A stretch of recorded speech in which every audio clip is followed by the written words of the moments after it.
What's up, my creepers? CreeperBlank Scale 1 here, and welcome back to CreeperBlank Survives. I think this is episode 8. Today we're going to be doing a Dwarven mine. First and foremost, we got to figure out where we want to put the mines. That wall. Okay, now that we've got the basics of the cave done, it's time to start decorating. So we've got the shape of the cave right here, and then I'm going to decorate this area with wooden beams and stuff like that.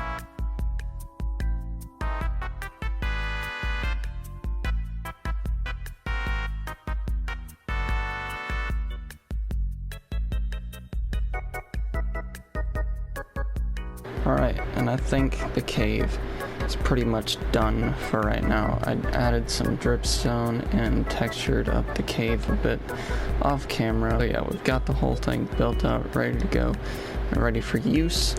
It is expandable, but I think that is all I'm going to do for right now. All I need is a pathway from... Hello, sir. You have nothing of value, so you're going to do a magic trick for me and disappear.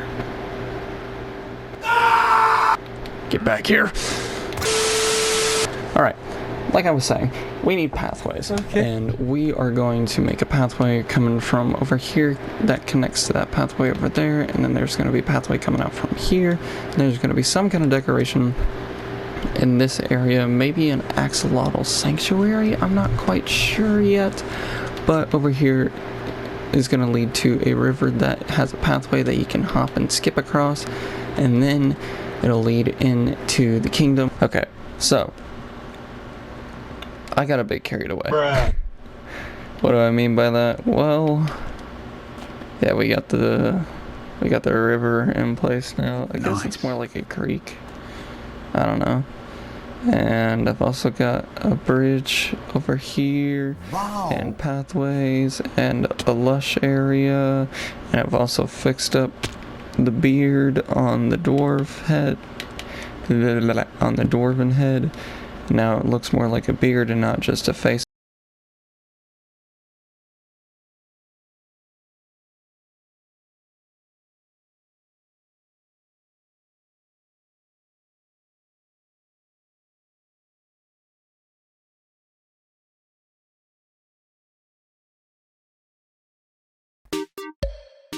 I just realized I never explained why I made this in the video. So basically this is a lift that the dwarves would use to go in and out of their kingdom, or visitors would use to go in and out of their kingdom, or they would use it to, again, bring goods in or out of the kingdom. So basically it's just there for story, and also it provides an easier way for me to get up and down than just a 1x1 hole in the ground.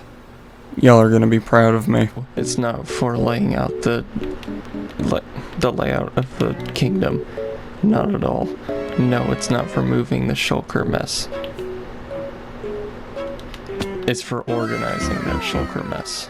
And even organizing my ender chest. This is my biggest accomplishment. Bruh.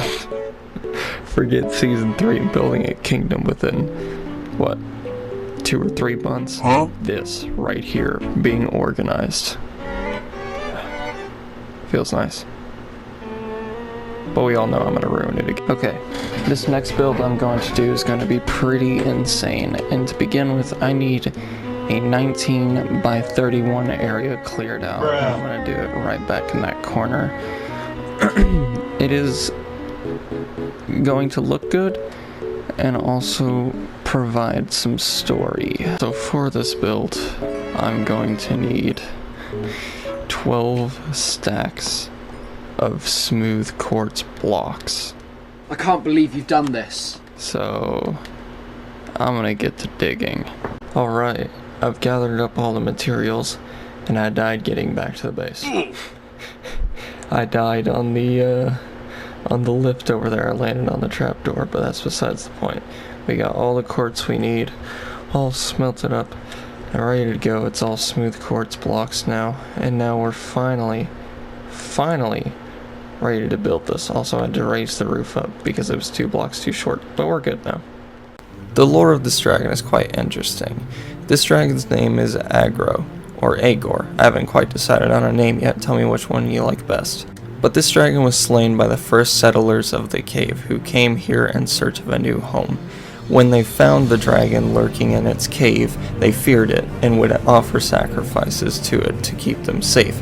The dragon grew more and more angry as they encroached on its personal space, and thus started a fight against the dwarves.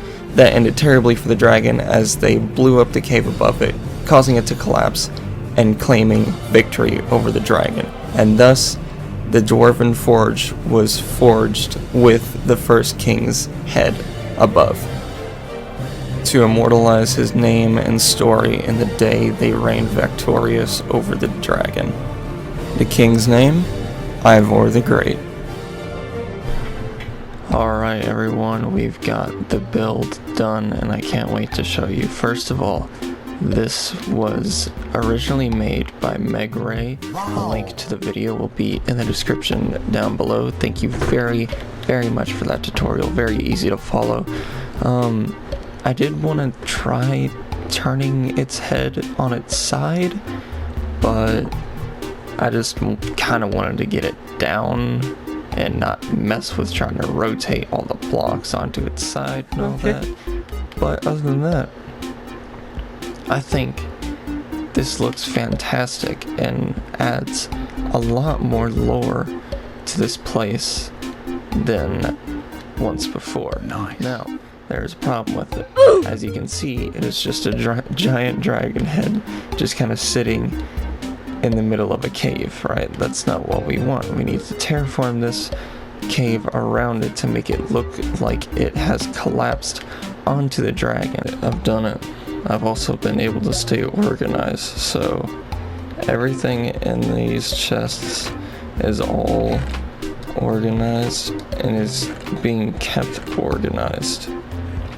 And I'm very surprised with myself, because usually these chests would have been a mess by now, but I've been doing pretty good. And also, the dragon head portal is done. I've terraformed around it, and I've lit it up, as well as putting some fallen boulders around it to show like the cave collapsed, and even on top we've got spots missing with the deep slate. I forgot to add it up there. Oh well, I'll do that off camera. And yeah, it's looking pretty good if I do say so myself.